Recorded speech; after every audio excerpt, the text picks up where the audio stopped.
This is a throwback to one of the greatest moments in select committee hearings. This is one of the greatest moments ever. For those who don't remember, Adam Kinzinger crying. He fuses.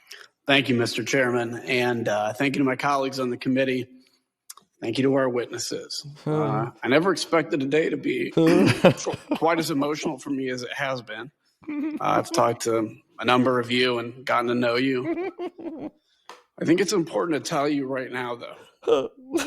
You guys may, individually feel a little broken. You guys all talk about the effects you have to deal with, and, you talk about the impact of that day.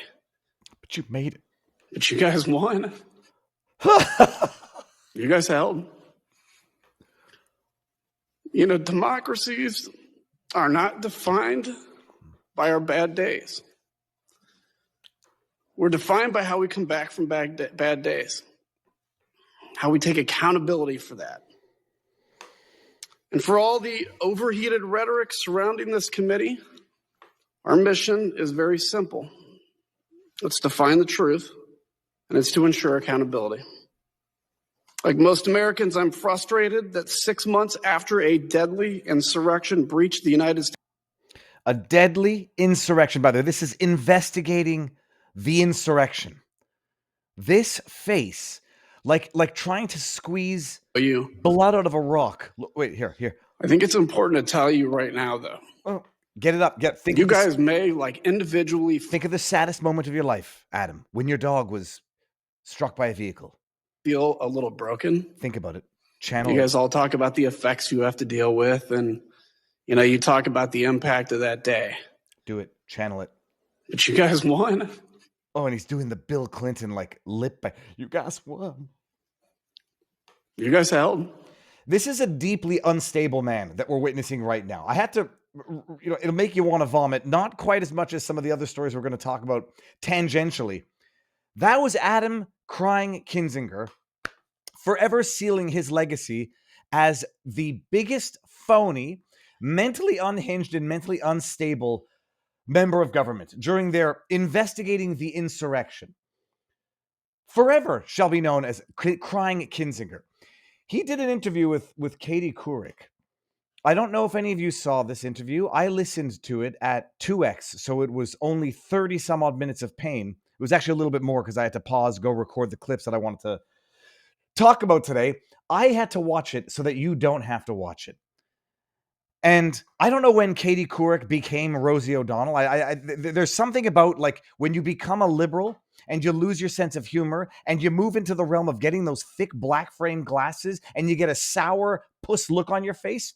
I don't know what happens to these politically deranged individuals. Keith Olbermann, that other guy there from Shark Tank, Mark Cuban, Rosie O'Donnell, Katie Couric. I don't know what happens that they end up looking like this, but they all end up looking the same. Before I give you 3 highlights from this interview so that you don't need to go watch the rest of it. A, Adam Kinzinger is a proponent of modern-day slavery. B, Adam Kinzinger is saying the quiet part out loud in terms of Democrats sabotaging the economy for the political benefit of their party. What was the third one? I forget the third one. But before we even get into that, people, we got one more of Adam Kinzinger. I never realized the man is truly stupid. I just thought he was a phony, mentally unhinged, mentally unstable, pathological liar, partisan hack. He fell for the Ghost of Kiev lie on the internet that he put up on there, and with one of those tweets, I think it's still up there. There was another great video. This guy has military combat experience where they were shooting at metal with a journalist, and apparently the metal wasn't planked, angled down so that the bullet ricocheted and struck the journalist back in the arm. This is the level of military prowess of Adam Kinzinger.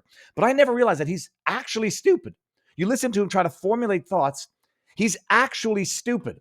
So stupid, in fact, that he, as you will see in clip number 3, did not know that harboring illegal aliens, facilitating them not getting arrested, is illegal. We'll get to it. But for now, just listen to this idiot talk in his car. I hate the fact that everyone, I don't know if I was the first to do it. I think I was among the earliers. it bothers me now that I'm lumped into categories with Adam crying Kinzinger. So I just saw that Trump is like threatening the January 6th committee again. Listen, this dude knows, he knows that this is like the thing that embarrasses him. He won't admit it embarrasses him because he's trying to like pretend like he didn't do anything. He's obsessed. He's more obsessed with like me and Liz Cheney than his freaking golf score. Hey, Trump, bring it on, dude. He's more obsessed with him and Liz Cheney than he is with his golf score. And then watch what this stupid jackass says for the rest of this. You weak, whiny, tiny man. Tiny. Who, by the way, I saw a picture of you this weekend. You're hiking up your pants now to really just below your man boobs, and you're sweating so much. Like, looking pretty bad there. But Trump is infatuated with him and Liz Cheney. This guy's looking at Trump's man boobs, and not to be shamist about people not being physically fit. Kinzinger, you're not looking particularly chiseled yourself, my man, if I may say so. Bring it, man. Like, stop with all the big mouth talking stuff. You're a grown man. You don't talk like one, but you're a grown man. You're a grown man. You don't talk like one. I just finished talking about your man boobs. The Democrats are good at one thing, and it is projection. It's the iron law of woke projection. You don't talk like a man, and I'm just sitting and talking about your man boobs. You're obsessed with me, and I'm talking about where your pants are at. You're looking soft for an 80-year-old man. Meanwhile, Kinzinger in his 40s is looking a little bit blubbery, if I do say so myself, and I don't say that to make fun of him. Just watch out when you point a finger at somebody that there aren't three pointing right back at you. So he does this interview with Katie Couric. If you haven't seen the rounds, I've been putting them up there. It is absolutely stunning. Katie Couric, I don't know when she fell from grace. I'm not sure when she had grace. She's interviewing Adam Kinzinger, talking about Trump. And when you have it's called folie à deux. It's two insane people bouncing off their insane ideas with one another. And there's no grounding in reality to fact check, reality check, or push back on the derangement of both of these people. I don't know exactly which order I'm going to get them in here. I'm going to pull them up one by one. Here we go. This is Adam Kinzinger talking about the fact when questioned about Judge Dugan, who was the judge arrested for, I think it was obstruction, for hiding an illegal alien that had a hearing in front of her, pushing him out the back door of the courthouse so that ICE agents can't do what ICE agents were there to do, which was arrest and potentially deport the criminal illegal alien. You won't believe, nul n'est censé ignorer la loi. Ignorance of the law is no excuse. It's basically a principle of all forms of law. The only caveat to that is sometimes there are so many bloody laws, you couldn't know what was illegal and what wasn't. When I found a turtle shell, when I was biking on a path, and then someone's like, you're not allowed picking that shell up. It's like, well, first of all, I did Google it, and it's a freshwater peninsula cooter or something. It's a freshwater. Yeah, but are you supposed to know that you can't pick up a shell if you find it? Sometimes there are a little bit too many laws in order for everybody to know each and every sub-regulation. Other laws like harboring illegal aliens, obstruction of justice when it's bona fide, are a little bit more clear. Listen to this. Let's talk about the arrest of that Wisconsin judge, Hannah Dugan, who was arrested by the FBI on suspicion that she had steered an undocumented immigrant through a side door to evade federal agents. Why is that such an outrage in your view? She had steered an illegal alien out of the, what did she say? God, it's unbelievable. Undocumented suspicion that she had steered an undocumented immigrant through. Steered an undocumented immigrant, concealed, aided and abetted an illegal alien who was also in front of Judge Dugan on battery charges. Steered an undocumented immigrant. They're not immigrants, they're aliens, because if you enter a country illegally, you are not an immigrant. They're not undocumented, they're illegal. Steered is another word, a beautiful euphemism for corruptly hidden. But they're Anne Frank. All of these illegal wife-beating, Kilmar Abrego Garcia, we're going to get to him as well. They're Anne Franks. And it's the duty of the protectors of the Jews in their own mind to now hide the illegal aliens who are actually in front of that very judge because he abused a woman and I believe it was her boyfriend, hospitalized both of them, steered an undocumented immigrant. Holy hell, Katie Couric. I mean, I think you end up looking like the Rosie O'Donnells when you have your soul sucked out of you and you become consumed by evil that it looks like you've been sucking on a lemon for the last 4 days. Through a side door to evade federal agents. Why is that such an outrage in your view?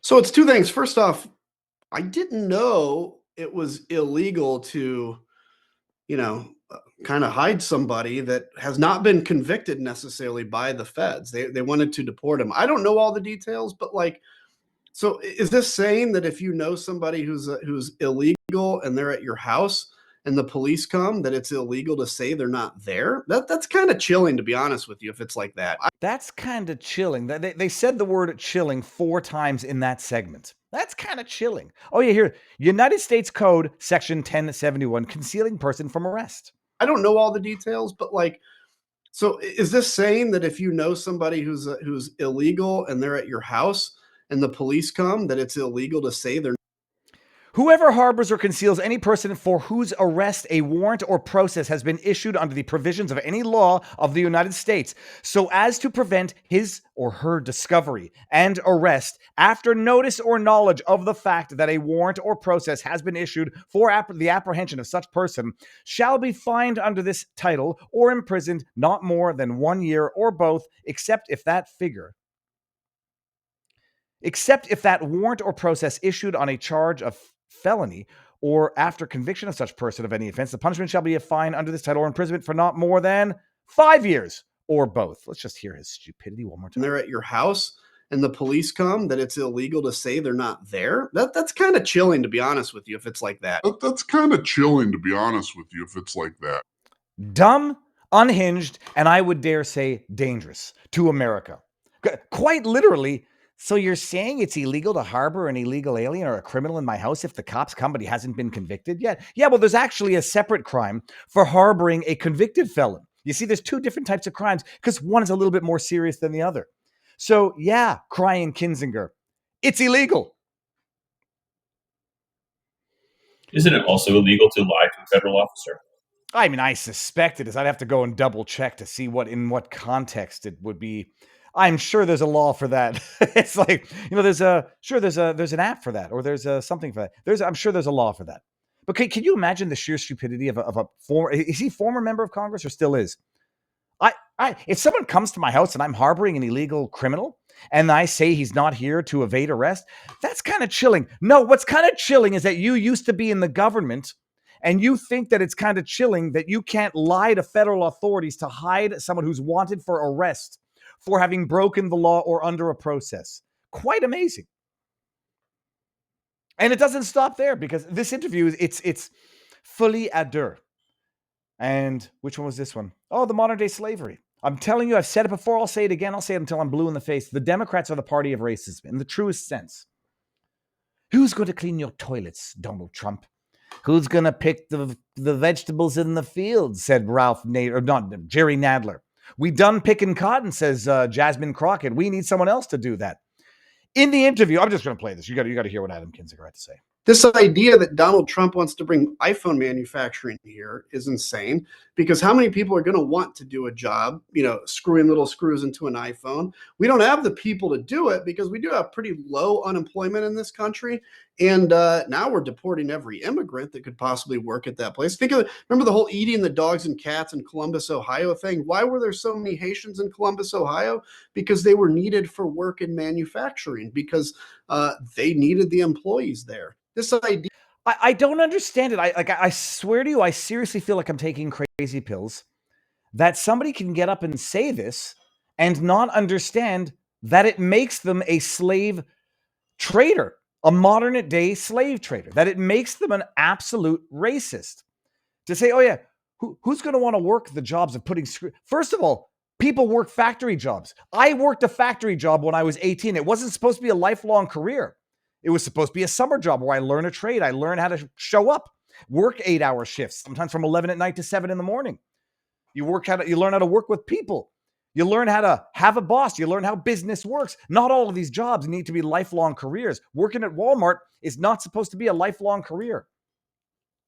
But no, who wants to work manufacturing? There's plenty of Americans that would work a job if the salary were reasonable, benefits were reasonable, and they wouldn't get exploited. Why do they not have those conditions? Well, some might argue it's specifically because you got other people to exploit who can be exploited without having to procure those benefits and hire American. The idea that Donald Trump wants to bring iPhone manufacturing here is insane, because how many people... Insane to bring iPhone. First of all, it's not all putting little screws together. And by the way, nice to know that you tolerate that being done in China, where you get little kids doing it, I guess, because they got smaller fingers, right, Kinzinger? are going to want to do a job, screwing little screws into... Nobody's going to want to do that job. Nobody's going to want to pick the fields. And we deported all the immigrants. To an iPhone. We don't have the people to do it because we do have pretty low unemployment in this country. And now we're deporting every immigrant that could possibly work at that place. Remember the whole eating the dogs and cats in Columbus, Ohio thing? Why were there so many Haitians in Columbus, Ohio?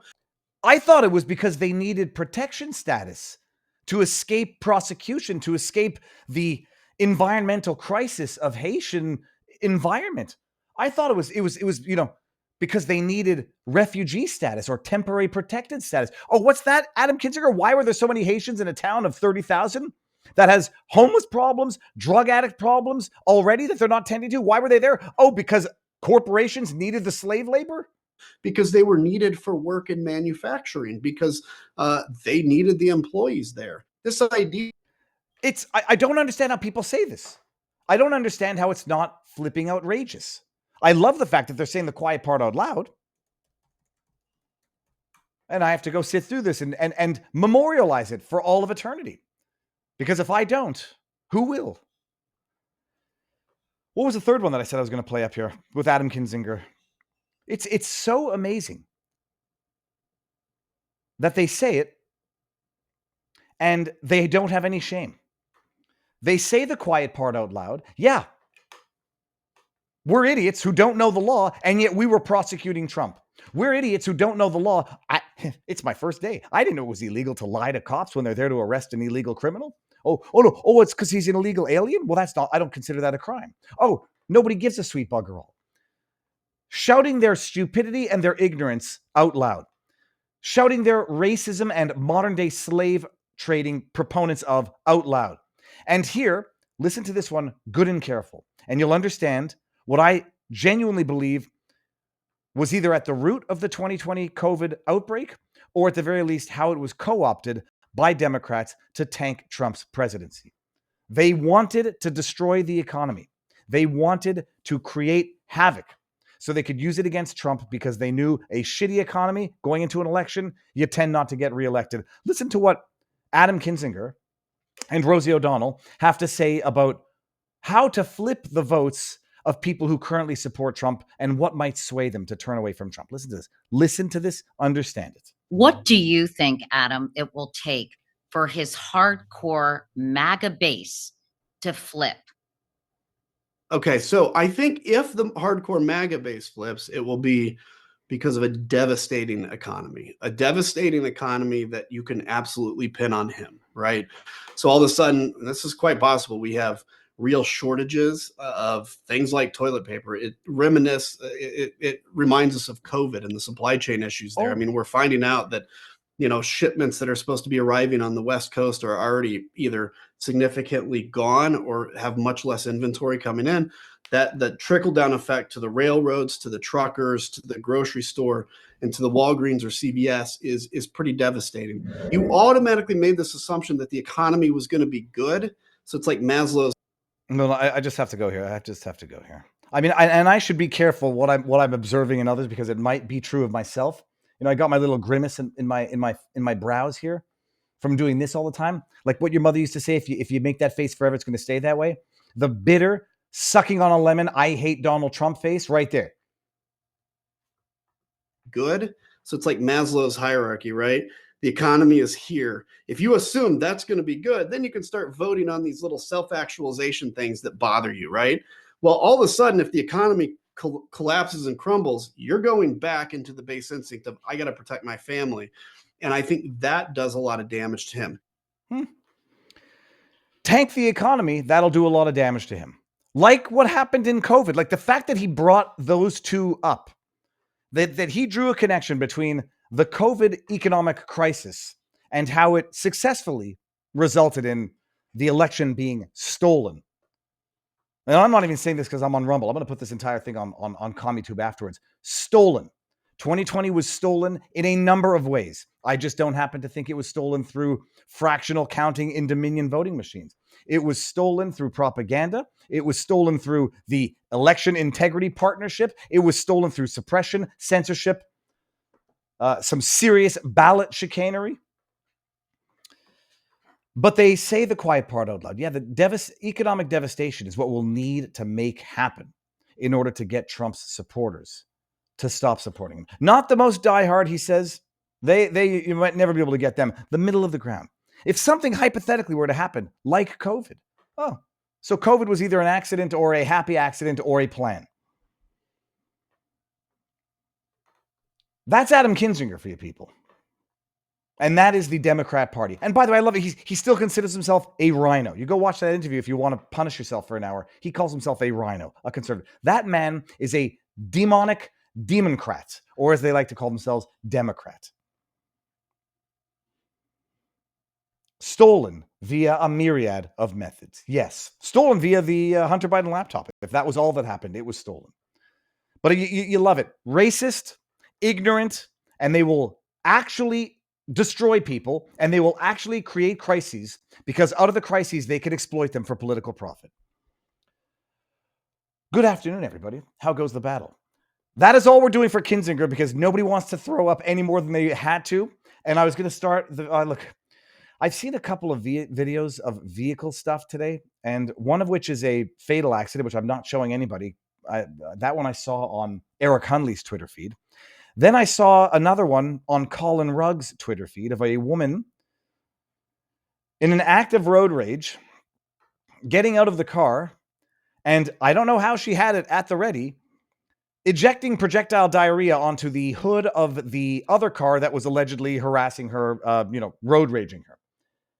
I don't know how she had that weapon in the arsenal at the ready to get out and projectile diarrhea onto the hood of the other person's car. May I never have to answer this own question? I don't know what I would do if someone did that to me. I think I would set the car on fire, like out of Superbad. I would take it to I wasn't even sure I would take it to a field because I wouldn't drive that car with air blowing the diarrhea particle through the hood, through the air vent into the car. I'm not going to show you that one either. But that's what I have to see on my Twitter feed. And I don't know what happens. Like, I guess when you watch it, it just keeps giving you more and more and more. Well, the feed ended up giving me a palate cleansing one.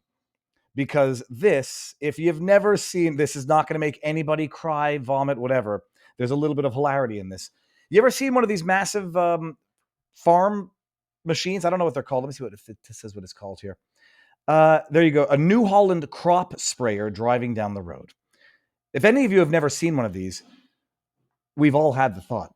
I've had the good fortune, at least I haven't seen one in Florida, but in Canada, we always drove a Subaru, so it was a little bit too high to contemplate doing this. They did it. They recorded it. They posted it to the internet, apparently. And one of the dudes who's not the driver is drinking alcohol in the car. That is still illegal. And they can't pull an Adam Kinzinger. Oh, I didn't know. I'm not allowed drinking alcohol in the passenger seat? Oh, no, I'm not driving. Look at this, guys. This is freaking amazing. Don't do it. It's totally reckless. Are we skating up?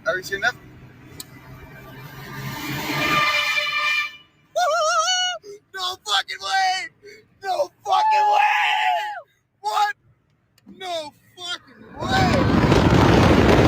No fucking shot! Okay, that's Bush Ice.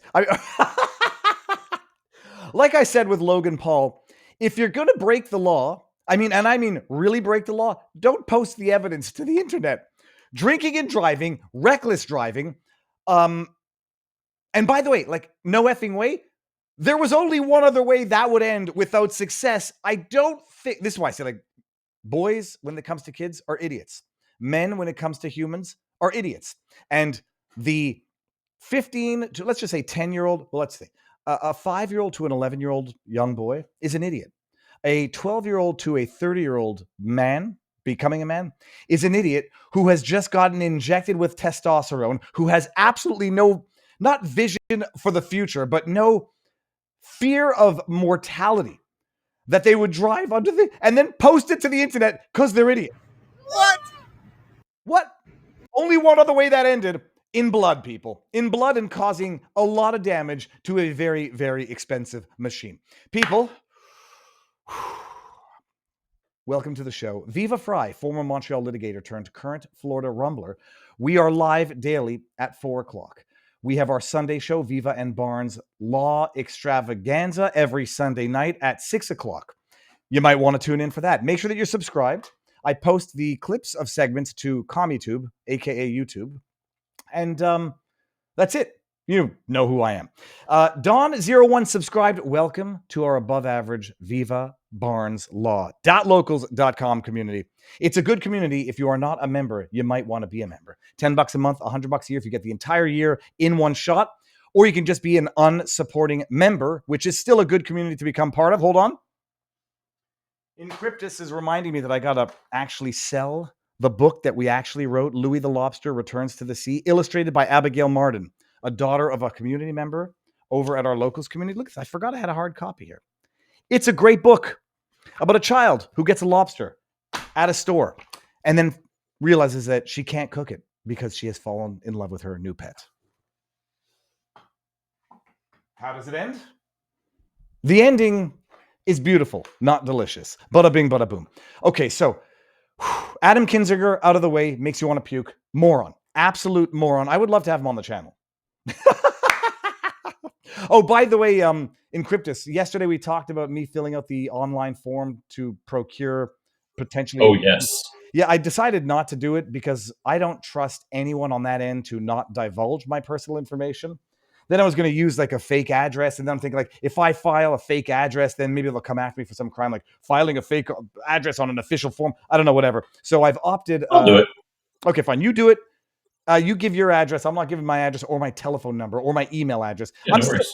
I'm still getting liberal email address, liberal campaign things. Someone signed me up for the Liberals of Canada mailing list. My inbox is virtually useless. And this is on my good email address, like not my Gmail, which everyone somehow, during one of the streams, I showed my Gmail address. And then, since then that's been sort of unusable. I've got a professional email address, virtually unusable, filled with liberal crap. We're going to fix that too. But anyhow, all that to say, I forgot what I was going to say. Oh yes, I decided not to do that. So hold on. What was I saying? What was I talking about to get into the Kamala Harris? Oh yes, Adam Kinzinger. Go tweet it. I would love to have him on. I will be just as jovial and mocking of his absolute corruption, stupidity, and ignorance of the law and supporting of modern day slavery. And I'd love to know how his defense is to that. We don't have anybody to do those stupid, crappy little jobs because we've deported all our immigrants. Add it to the list of racists out there. You got Joel Osborne, Jerry Nadler. I'm pretty sure Adam Schiff said something similar. You get the montage is out there. I put together the montage. All right. Bottom line, we're done with that. The story of the day, I'm almost reluctant to cover it because I sincerely don't care about it. But I'm not covering it because everybody wants it.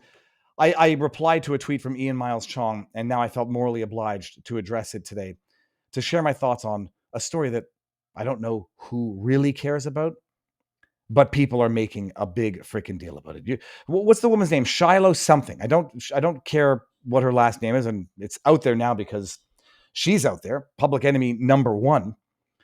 The woman who used the N-word. I'm not playing the video at all, period. The woman who is clearly mentally unwell used the N-word to describe, in reference to a 5-year-old child who apparently has autism, as if, it could have been a 5-year-old child, it would have been just as bad. It could have been a 12-year-old child, it would have been just as bad. It could have been a 30-year-old man, but something tells me she wouldn't have done that to a 30-year-old man. Allegedly, as the story goes, this 5-year-old child is going through her purse or something. And she responds in a way that is it's unjust. There's no realm of the universe where it could be possibly rationalized or justified, unless you're just one of the people who says, yeah, I'm a free speech proponent. Okay. I'm not saying it should be illegal for her to refer to a 5-year-old child who is rummaging through her purse as the N-word. But if it's free speech to use the word, well, then there's consequences for using what I sincerely, genuinely believe is the worst word in the English language. There is no other word that is worse than that word. And some people say, the C word, see you next Tuesday word. I don't think that's anywhere near as bad, period. I still won't use it because it's not the type of sound clip you want. Still won't use it. The Brits love it, and I don't mind a good British violent action movie that has that word used regularly. And then every other racial slur. I mean, there's none that has the historical baggage of the N-word. The bad word for Jews, I couldn't care less about. The bad word for Mexican, I mean, they just don't have the same baggage. She comes out, calls the kid, a 5-year-old kid, the N-word. They have it on video, and she's now famous. Richard Hanania, by the way, I'm not picking on him. It's funny that it came up on the feed, and Barnes was talking about him the other day. It was either during a bourbon with Barnes at vivabarneslaw.locals.com or during our Sunday show. Said he's absolutely lost his mind. No judgment, except I think this is an absolutely stupid thing to say. I don't defend what she did. It was wrong. But this hard defiance, when threatened, stirs something in me. This is a strong woman with a deep sense of honor. You must pay it the respect it is due. Now, the problem is, I have been not getting duped, but I have been misreading some tweets online or posts on X. It's impossible. It's impossible to know what is parody / satire versus what is sincere. It's even impossible with Richard Hanania, who I know, because he does do satire / parody like this. He also does have some wildly, insanely wrong takes like this if this one were serious. There was a tweet out the other day, and it said, it shows the little girl firing 2 guns like a 10-year-old girl. And then he says, again, I'm going to ask, why would anyone need this? And then I said, when you're getting, robbed by a gang of criminals, you'll understand, moron. And it was supposed to be tongue in cheek. But then I find out, the guy was saying, again, I'll ask, why would you need this? Rhetorically, satirically. It's like, okay, I can't tell parody from not anymore. It's just like, I'm going to just stop responding.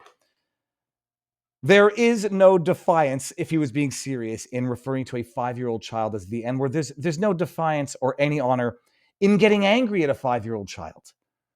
I think the woman's crazy. I think she is very, very... Okay, that's what Hanani had to say. I was in a place in California, Venice Beach. I got it on camera. I could have made someone famous. There was a clearly drugged up woman of Eastern European descent, clearly drugged up. Lord knows what the heck was going on with her. In the crowd where there was a breakdancing performance going on, using the N-word repeatedly. And people were shocked and outraged. And you could have made the person famous. Freedom of speech, okay. Freedom to post, okay. And you can ruin a person's life because they were either having a mental break or whatever. I don't know if this woman was having a mental break, but she seems very comfortable using the N-word. But her life is not what it was the day before that incident or the moment before that was uploaded to the internet. And now she is receiving online harassment. I have no doubt she is receiving bona fide death threats. Massive doxing, massive harassment. Her family's getting harassed. I have no doubt that's happening. It's not even the proper response to this. It's not a justifiable response, but it's a predictable response. Like that scene out of Pulp Fiction. Just because you touch someone's wife's feet doesn't give the mother effer the right to throw you out the window, effing up the way the mother effer talks. To which John Travolta says, was his response over the top? Yeah. Was his response wrong? Yeah. But you had to have expected a response. So she says this. She's getting the predictable, unjustifiable, but totally predictable response. Harassment, threats, doxing, etc. What does she do? She goes over to Give Send Go and starts at Give Send Go. It started at $100,000 to help her protect her family. What do you think it's at now? Anybody who knows the news, you're gonna know where this is at. What do you think it's at now? Encryptus, have you been following this? Sorry, I couldn't hit the mute button fast enough. Yeah, don't worry. Yes, I'm definitely following this. Okay, so don't you guess. What do you guys think it's at in the chat? It was the goal was 100,000. Then the goal was up to $250,000. Then the goal, and then she hit $250,000. We're going to see now. Last I checked, it was at 300,000. 300. Okay, 335, 689. Watch this. Refresh. 361, 38. I need to see the tattoos. Actually, I'm not reading anything that's not public, and this is hers. And I'm not donating to this one, guys. Nor am I supporting any part of this. Although there is there's a relevant discussion to be had, because this is the blowback from the Carmelo Anthony give, send, go, where someone who I believe will get convicted of murder managed to raise, I don't know how many hundreds of thousands of dollars, buy a new car, buy a new house, go on a shopping spree, because I'm not convinced there's a racial component to the act, but there's certainly a racial component to the fundraiser, because a black kid stabbed and killed a white kid. They racialized it after the fact. Some people racialized it as black on white violence. They racialized the GoFundMe, or the Give, Send, Go, and the kid is now making bank off having killed somebody else. And this is the blowback. This is now where those who believe that the Carmelo Anthony attack was racially motivated, and or at the very least that the Give, Send, Go fundraising was racially motivated, like Black America saying middle finger to white America, we're going to help this kid who just killed a white kid. Now it's white America who's saying we're going to stick the middle finger to Black America and give this woman $361,000 because she gratuitously used the N-word to refer to a 5-year-old child with autism who was rummaging through her purse. Help me protect my family. My name is Shiloh. I've been put into a very dire situation. I recently had a kid steal from my 18-month-old son's diaper bag. I called the kid out for what he was. The kid's not a kid. The kid's not just a 5-year-old with autism. I called out the kid for what he was, knowing that she used the this might even be the grift. Make money off of the overt act of, I guess it can only be described as racism. I don't think there's any other way to use that word. If you're a white woman referring to a black child, set aside the fact that he has autism or the kid has autism. Another man who recently found out has a history with law enforcement proceeded to record me and follow me to my car. He then posted these videos online, which has caused my family and myself great turmoil. My SSN has been leaked, all wrong. My address, phone number have been given up freely, all wrong. My family members are being attacked. My eldest child may not be going back to school, even where I exercise has been exposed. I'm asking for your help to assist in protecting my family. I fear that we must relocate. I have 2 small children who do not deserve this. We've been threatened to the extreme by people online. Anything will help. We cannot and will not live in fear. Thank you. It's just like Ian Miles Chong put out a tweet and said, this is the new right-wing grift. I was like, this is not right-wing grift. This is just grift. This is just grift and people stoking the racial tensions, which have only gotten worse since Obama, and I would say arguably will get better one day sooner than later.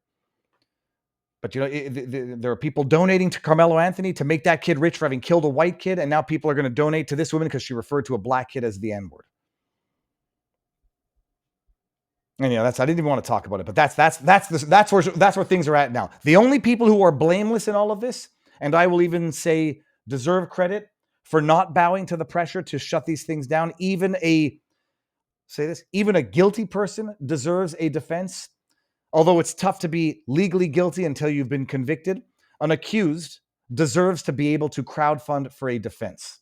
It wasn't right when they tried to do it to Kyle Rittenhouse. It's not right to deprive people of their ability to crowdfund for a defense. Carmelo Anthony should have the right to raise money for his defense. Whether or not it's fraudulent misrepresentation that they're using this to buy a new Cadillac Escalade, a new home, and whatever bling the kid's been buying. Perfect timing, Adam. My goodness, I didn't want to talk about it anymore. I forgot to even... you unmute your mic. Hey. Okay. Guys, I forgot to even mention that we were doing this. Adam Johnson, another insurrectionist of Adam Kinzinger's ire, who was also deplatformed and, I'm making jokes. Guys, Adam Johnson, lectern guy, the man who stole Nancy Pelosi's lectern to pose with it for a few pictures in video that was withheld from him for years, put through hell, locked up in solitary, has become a very close friend, actually, one of my best friends out here that I've met in the last 5 years. I feel the same. No, dude, it's amazing. kindred spirits, and it's just by the grace of the way the world turns that we ended up meeting each other. You're following her story rather closely these days because it has personal interest to you. The crowd's going to know, but Yes, sir. I'll let you unravel it for them. So my initial prosecutor, Patrick Scruggs, when I first got arrested, he was my initial prosecutor who called me a threat to my community for smiling and waving. There were no violent charges that were brought against me. He gave me an ankle monitor, a nightly curfew, and random drug tests. Could not leave the Middle District of Florida. All my guns were confiscated. Everything was just taken. This man was on the Howard Franklin on video. This was September, I want to say 26th, 2023. Caught stabbing a motorist after breaking out his window. So there's the video of it. It's pixelated. People, you can't see anything. Just understand he's got like a 1.5 inch, I don't know, pocket knife, and he's stabbing somebody who had either a medical emergency or was intoxicated at the wheel. Sorry, go on, Evan. It's just one or the other. One or the other, yes. So I've been at all of his hearings. I've been to all the court dates, and it's got a lot of twists and turns. And where they're landing now is they're having a motion to dismiss based on stand your ground and self-defense. They are saying that because the motorist appeared to be intoxicated, that Patrick was within his rights to subdue this man by any means necessary, including force. That is what they are saying. At the hearing today, the state came to slay. They did such a great job. There were multiple witnesses that gave such good testimony, video accounts, and answered the questions very clearly. The defense had a very hard time trying to slip them up and make them say things that would help them. All in all, I feel very confident that it's going to go in the direction that I think justice is, where this man should not be given the motion to dismiss. So, and let me say this as a sick joke. When this initially happened, I don't know if I was the first one to say it, but I said, Adam, he's going to claim self-defense. Like the guy was coming at me, and he wasn't getting out of the car, or he wasn't taking the keys out of the car, and I needed to stab him into comply. I mean, it's so bad. I needed to stab him into subduance. I don't even know if that's a word. But he literally made that argument. I went over he said the guy was drunk. The guy has a history of being drunk, whatever. I told him to take the keys out of the ignition. He refused to do it. And therefore, I literally stabbed him into submission and said, you stay here or you get another stabbing. And then he went back to the car. What would some of the other witnesses, from what you mentioned and from what I know, said that he threatened to stab them as well? Or at least... Yes. So the initial motorist, his name was Ahmed. Very broken English, had a hard time understanding him in court. Actually not a great reliable witness for either side. But this man approached initially to help the man who was slumped over in his vehicle. The guy was not getting up. When he did finally get up after he was banging on the window, he proceeded to drive his car forward and then hit Patrick's car. At this point, the victim's car is now wedged in between two vehicles. He cannot leave. And part of the testimony that came from a state trooper said exactly that. This vehicle was incapacitated. It could not flee the scene. There was a third vehicle that came around and blocked it as well. So there was no threat of this man leaving the scene whatsoever. So I don't want to... The man that approached him, Ahmed, go ahead. I just don't want to show the stabbing more than I have to, but just to illustrate that there's cars in front of him, cars behind him, short of the guy who just had either a medical emergency or, passed out, short of him jumping off the bridge, he's not going anywhere in the vehicle and probably even less on foot. That is completely true. And you can see the video is very clear. There are videos from both angles. There are videos that are online and videos that are in court. And the other angles that were taken, there's no way this man could have left in any way, shape, or form. Patrick even admitted that he left the car with his knife with the intention of breaking the window, which he then did. So he left with the intention of entering someone else's property, which is not self-defense. You cannot leave your vehicle and then enter someone else's vehicle. This is also why he was charged with, I want to say it was armed burglary.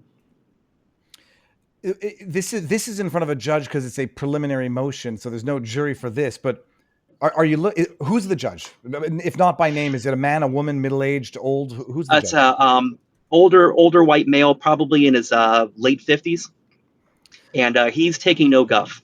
Okay. There was a couple of points where the defense was trying to lead the witness, and the state objected, had to object 3 times, and the judge got annoyed at the end of it. And every single time he tried to do is, this has already been sustained. We need to move on. So the defense is doing the best they can to try to navigate these witnesses to say things that are helpful, because that's what they're going to do. But the judge isn't hearing it. The evidence thus far, I mean, does it even matter? But the evidence thus far as to the mental state of the victim, like was it that whether or not it was a medical emergency or drug related, has that been brought into evidence? There is no evidence of this. Everything is speculation. We have Patrick saying that he believed he was intoxicated. Ahmed said he believed that he was intoxicated. There was a 911 phone call, but there was no breathalyzer done on the scene. There were no drug and urine analysis done in the hospital. And if you bring in a victim who is bleeding profusely and you need to give him medications like painkillers, things like this to subdue the pain, you're going to do a drug analysis on them to make sure that those drugs don't interact with whatever might be in his system. This is protocol. So no one at the hospital saw this man as intoxicated. So there is no actual physical evidence other than people saying, I think he may have been drunk. Well, if you're having a medical emergency, what is the official or the current narrative for what his medical emergency was? Was it epilepsy or something? So Patrick said in his filings, a statement that he was having a diabetic episode. In the hospital, they checked his blood sugars and his blood sugars were fine. And he has no history of diabetes and having diabetic episodes. So if we're being honest about it, there is probably a good chance he was intoxicated, but it's all speculation. There's no evidence that can be presented that he actually was. And the charges are aggravated battery with a deadly weapon, aggravated assault, armed burglary. Also referred to as burglary of an occupied conveyance. What is the guy there? Scruggs is in court there. He is. I had to leave early. My son had an accident and opened up his finger with an X-Acto knife in school, so I'm going home to put a stitch in. I hate this is why I hate knives. I hate X-Acto blades. When we were kids, there was a kid who was like cutting boxes, throwing it up in the air, and then cutting the box with the blade. And when I was a kid, well, he ended up cutting his finger. I used to throw up cucumbers and chop them in half in the air like an Iron Chef. Except I caught my finger in it. You can't really see it now. And then the flap of skin, because I'm an idiot, because boys are idiots. I say, well, I'll just cut the flap of skin off. And then when I go to the hospital, I say, well, we can't seal this. Where's the skin? And I'm like, oh, okay. It bled for 3 days. It was so. I hope your kid's all right. But you're making eye contact with this guy who wanted to put you away for a long time. Yes, absolutely. He knows that I'm there. Actually, 2 of the witnesses there actually follow me on Twitter, so it was a whole whole thing. I didn't speak with them in a very long way because I don't want to interfere with any of the process, But I told them, thanks for being here and telling the truth. Amazing. So, did the hearing, or does the hearing end today? Does it continue tomorrow? And did they? I believe they're going to get. It's almost 5:00, and they just brought out Blake. Blake is currently serving 2 years, so they brought him from jail to come on the stand and testify. Who's Blake? Blake is the victim in this. Blake Sharp. Oh, shut up! Why is he in jail? No, he was on probation. For I believe it was substance abuse, and a few months after this happened, they brought him in and he failed a drug analysis. So in the state of Florida, it's a mandatory year sentence if you violate probation, VVOP, and then whatever charges he initially had brought against him, he was sentenced for that as well. What was the word you used? He failed a what? Drug urinalysis. So they drug urinalysis. Test your pee. Okay. I thought he said a jugger analysis. I was like, what is that? That's yeah, Florida's a weird place. We do weird things here. No, but so meanwhile, the victim's in jail for 2 years. They have to take him out of jail to come testify against the prosecutor who stabbed. And oh my goodness, this is wild. So they're not. This is a tangled web. Oh Lordy, are you going back tomorrow? I'm actually flying out tonight to Tennessee for my anniversary. My wife was very, very kind. We were supposed to leave this morning. I'm like, I have to be at this hearing. So we booked later flights tonight. How many years have you been married for now? 14. Shut the front. 14 years. How long were you dating before you got married? Oh, we were married within, I want to say 6 months. Okay, that's very nice. 14 years. I know I've asked you this, Adam, but how old are you? I am 40 years old now. Oh my goodness, you're a baby. Okay. So that's amazing. Well, we'll follow this if and when we'll see if it's a ruling on the bench. But you'll be following this. You'll keep me up to date, and we're gonna absolutely. We're gonna come back to this.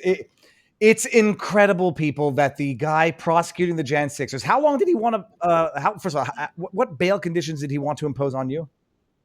So I believe it's been a long time. It was a $25,000 cashless bond. So we had to put any money up for it. It was just, I couldn't leave the state of Florida. I had nightly curfews. I had an ankle monitor. I had to report every morning, every night. And then anytime they wanted me to pee in a cup, I had to show up. Shut up. Were you allowed drinking alcohol? Yes. Okay, fine. Yes. I would have fled the country. They took that away.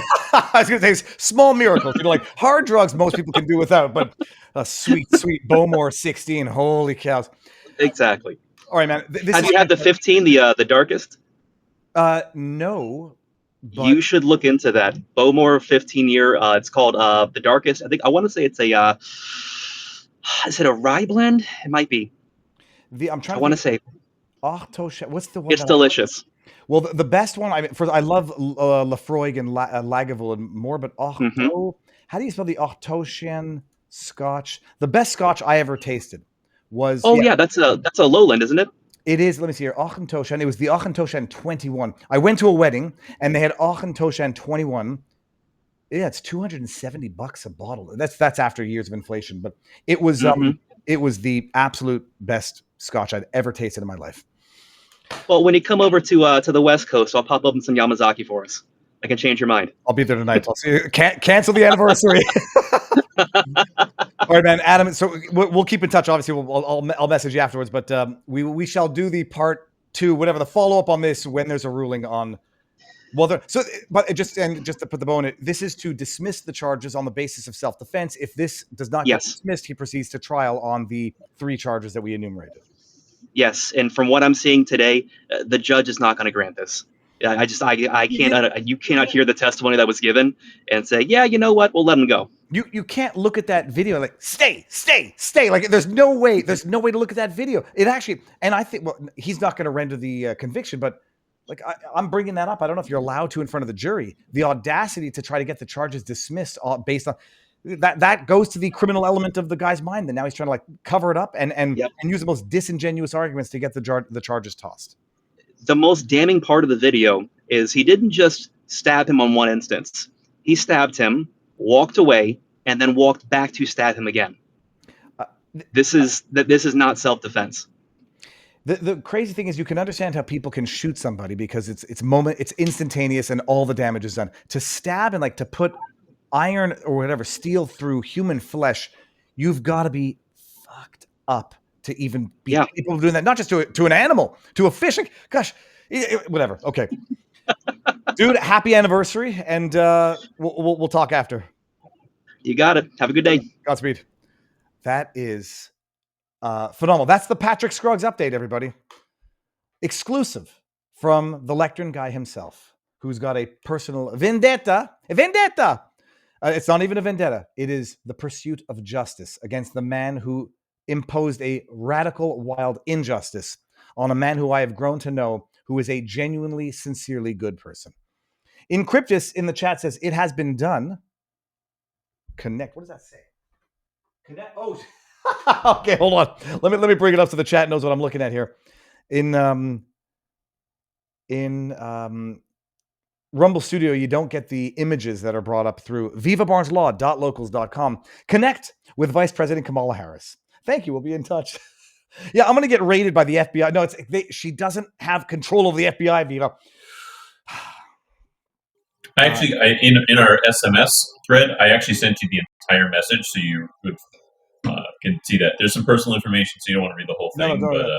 SMS. What does this SMS stand for? Secret messaging service?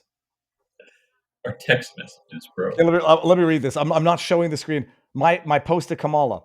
I am a producer for a podcast. To be clear, we have had favorable we have not had favorable coverage of Kamala thus far. The man has referred to her as Cackling Kamala. We would like to extend her an invitation to appear on the show for a balanced approach and point of view to our audience. The show is Viva Fry, and we air daily on Rumble with recordings, postings to YouTube and all podcast platforms. On average, let me see if I want to read these numbers. We get 15 to 30,000 live viewers, and most shows get about 500,000 views across every platform. This is not a gotcha type show or an interview request. We are happy to pre-record and post it later. The chances of her zero. It's negative. The chances are negative. I expect some form of punishment from an IRS for having had the audacity to reach out to the Biden admin.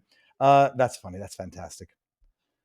Well, I even said, you probably are not going to be interested in this. And I actually said that in that. You gave her my real name in Cryptus. I'm joking, everybody. My real name is known. I do understand if this is not something you're interested in due to the general right-leaning nature of the show, and I would urge you to consider that we have vastly different audience than you may be used to. David Fry, aka Viva Phi, is extremely fair and kind and would love the opportunity for a thoughtful discussion. I also have a good sense of humor and can take the shit that I give to others. I got people calling me all sorts of names on the internet. I can tolerate it. Anything short of threats of violence, I am down with. It has been done. Thank you. So then we got Billdozer over on Rumble, who says, I think this give, send, go is being donated to by nefarious elites to stir division. Same with Carmelo. They want a race war. I tend to agree with you. And this is not Billdozer. This is not to be conspiratorial. Can you, George Soros wants this. What's $300,000 to George? It's not just nothing. It's like the guys from Rat Race.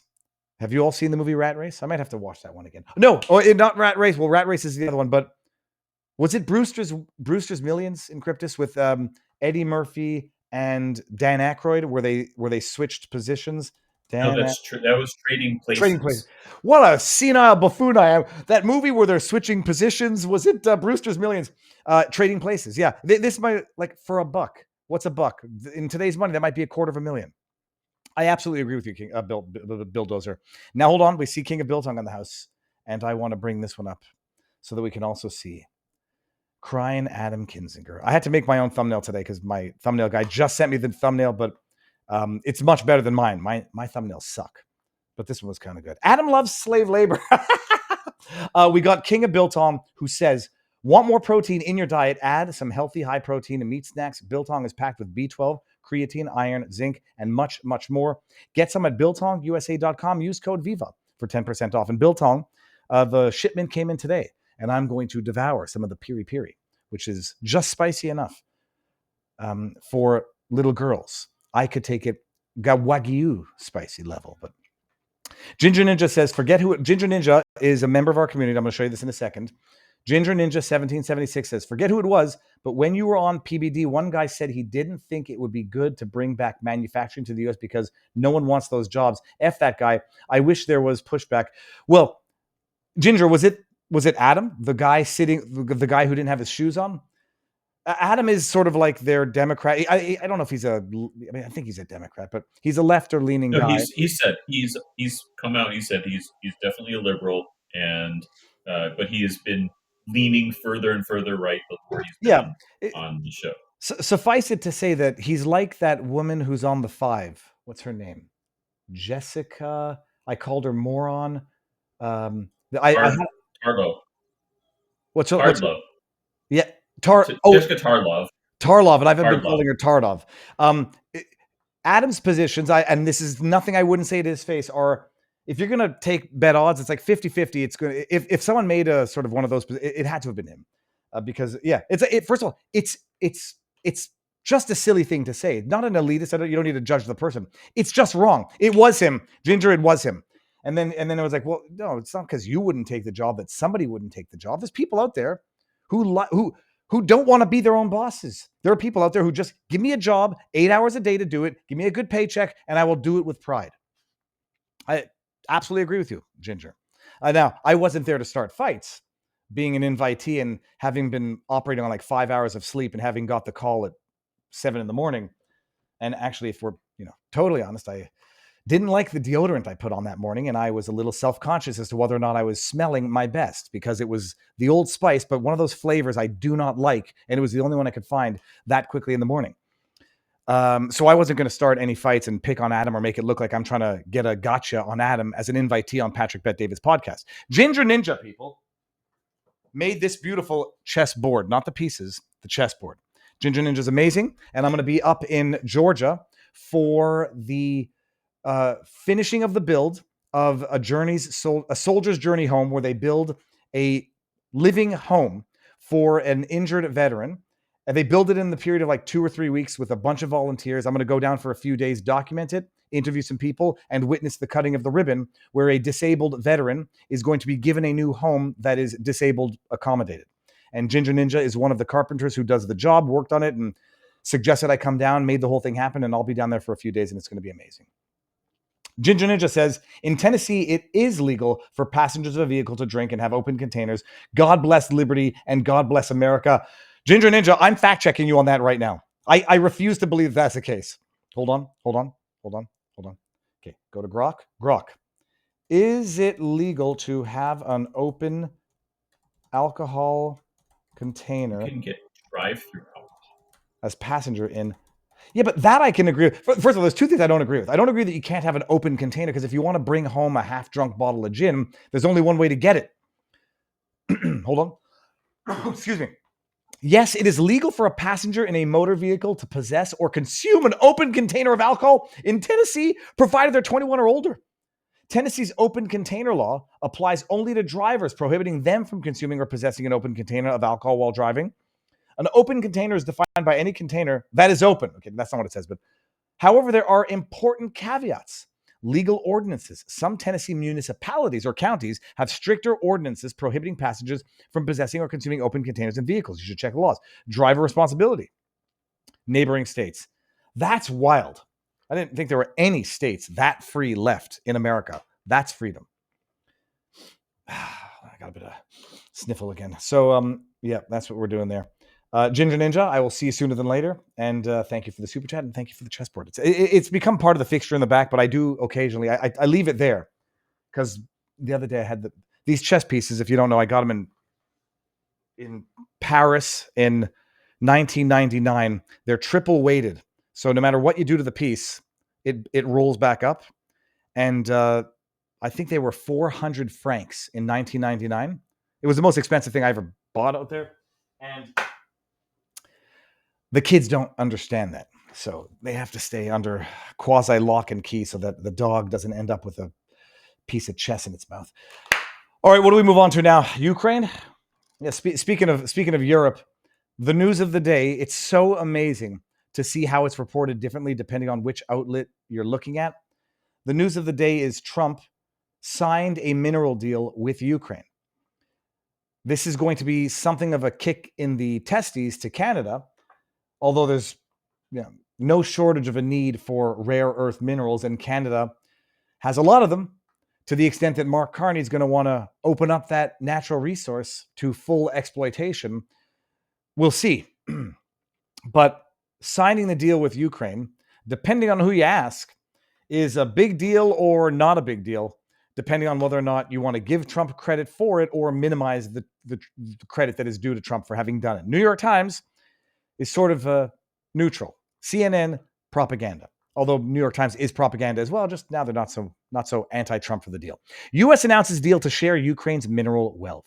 The Trump administration did not immediately provide details about the agreement, and it was not clear what it meant for the future of U.S. military support for Ukraine. Here you go. Scott Bessent, U.S. Treasury Secretary, and Yulia Sviridenko, Ukraine Deputy Minister, signing the minister deal.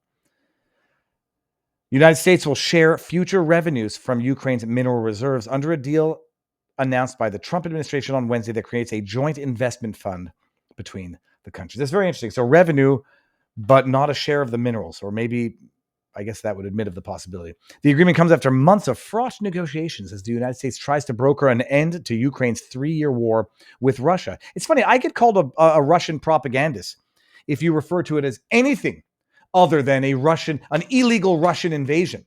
How dare the New York Times refer to it as a Ukraine's 3-year war with Russia? It's intended to give President Trump a personal stake in the country's fate, while addressing his concerns that the United States has provided Kyiv with a blank check to try to withstand Russia's invasion. Quote, this agreement signals clearly to Russia that the Trump administration is committed to a peace process centered on a free, sovereign, and prosperous Ukraine over the long term, Treasury Secretary Scott Bessent said in a statement. That's a good spin. That it's going to say, look, why would Trump agree to the deal if Russia's going to take over the minerals of Ukraine. President Trump envisioned this partnership between the American people and the Ukrainian people to show both sides' commitment to a lasting peace and prosperity in Ukraine. He added, to be clear, no state or person who financed or supplied the Russian war machine will be allowed to benefit from the reconstruction of Ukraine. Trump administration not yada yada. All right, that's one way of describing it. While the announcement made no mention of Ukraine's minerals, a Treasury Department spokesperson said the deal did refer to the Natural Resources Pact that had been the subject of negotiations. Treasury Department said that the U.S. International Development Finance Corporation would work with Ukraine to finalize the agreement's deal. Post on Telegram, Ukraine Prime Minister Denis Shmyhal wrote that the two countries would have equal voting rights over the fund and that Ukraine would retain full control over its subsoil infrastructure and natural resources. It also said that profits from the investment fund would be reinvested in Ukraine. Former U.S. official familiar with the negotiation said that the Trump administration had rebuffed at least one Ukrainian effort to include explicit security guarantees. That's what led to the fight back in the day. And, so that's it. It's good news. I'm still skeptical in as much as everything is thoroughly corrupt in Ukraine to get involved with the very same thoroughly corrupt energy companies in Ukraine has its own risks and concerns, but at the very least, not an investment, although some people would call funding this proxy war an investment. At the very least, America is, through Trump, going to recoup some of the costs of having financed that proxy war, to the tune of $200 billion, maybe $350 billion if you believe Trump's numbers.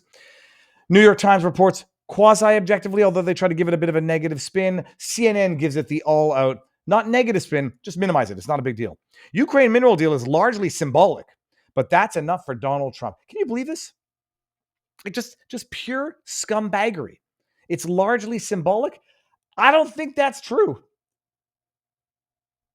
Ukraine's minerals agreement with the United States stems from months of fraught haggling. Let me start from the first sentence. It provides both good news and optics, but it's ultimately a forced deal with a complex future. Forced deal doesn't mean symbolic deal. It might mean that Trump twisted the arm of Zelensky, but a forced deal is, I would argue, in fact, the diametric opposite to a symbolic deal. If it were symbolic, you don't have to force anybody to do it. You got to force somebody to do it. It's because it's not symbolic.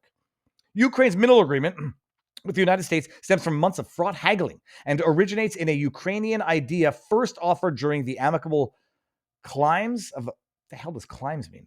Look up climbs. Continue. Oh, I can't look... Okay, well, what is climb? I'm going to copy that and see what that word means. Of the Biden administration, it has since become a persistent thorn in the side of Kyiv and Washington's febrile relationship. What the hell kind of words are they doing? President Volodymyr Zelensky had little choice but to sign something or risk another seismic rupture in his relationship with President Donald Trump. Oh, very, very, very pure. What are the words that they used? Symbolic, my ass. Yet the document CNN has seen sets the stage for a longer-term relationship between the U.S. and Ukraine. It does not give an ironclad guarantee of American profits in the next years of the Trump administration. Okay. The symbolism was, however, largely the point.